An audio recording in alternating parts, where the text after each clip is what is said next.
Lower eyelid bags are caused by bulging fat from underneath our eyeballs. So I'm gonna pull an image up on top of my face right now on the screen to help further explain it. But essentially the fat compartments that surround our eyeball, they have a tendency to sort of bulge or herniate outward, and that fat is trapped by the orbital malar ligament or the tear trough ligament. So it essentially becomes a sausage of fat. And in order to permanently correct the lower eyelid bags or tear troughs, that sausage of fat needs to be disrupted, and the ground beef or fat on the inside needs to be redistributed to smooth out the junction between the lower eyelid and the cheek. And that is essentially what a lower eyelid blepharoplasty is. So lower eyelid blepharoplasty serves to solve the problem of lower eyelid bags by treating the bulging fat, improving the contour between the lower eyelid and the cheek, and tightening up the skin of the lower eyelid.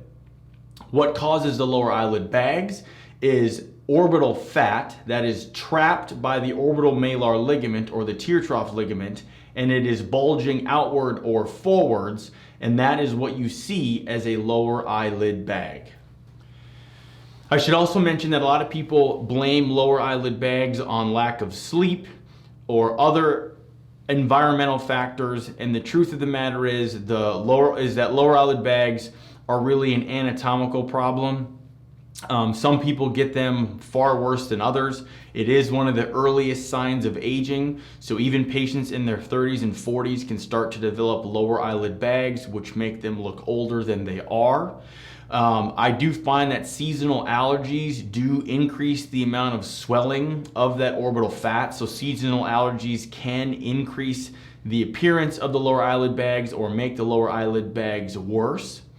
However, lack of sleep or increasing the amount of, in other words, changing or increasing the amount of sleep that you get, although it is healthy and it is a good thing to do, it probably will not make your lower eyelid bags go away, because that is an anatomical problem that really only surgery can fix. To learn more, check out our website where you can upload your photos and concerns as a virtual consult. You can also check out our price estimator to get pricing information for all the various procedures we offer. And finally, if you'd like to have your questions answered on a future podcast or Q&A video session like this, please leave a message on our SpeakPipe. You can go to our blog page and our SpeakPipe is located there. Thanks for listening.